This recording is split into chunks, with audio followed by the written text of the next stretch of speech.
Hello everyone, কী অবস্থা সবার? কুরবান সামনে, আর একদিন পরে ঈদে রোজা রাখলাম, 2টা রোজা রেখেছি। সো ইফতার করব, ইফতারে খিচুড়ি বানাচ্ছি। খিচুড়ির চাল মসুরের ডাল সব কিছু ধুয়ে নিলাম, পেঁয়াজ কেটে নিলাম, তারপরে মশলা সব বের করেছি ফ্রিজ থেকে। এরপর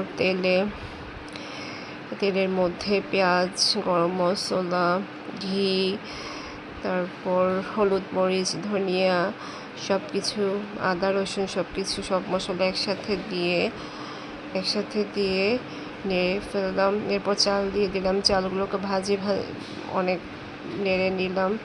এতে খিচুড়ি অনেক ঝরঝরে হয় এবং অনেক মজা হয়। এরপর গরম পানি দিয়ে দিলাম, পানি গরম করে নিয়েছি। এদিক দিয়ে মুরগির মাংস রান্না করেছি। খিচুড়িও রেডি, খিচুড়ি আর মুরগির মাংস একসাথে খাবো। এই দিয়ে ফ্রোজেন নাস্তা কয়েকটা করে নিলাম সবাই মিলে খাওয়ার জন্য।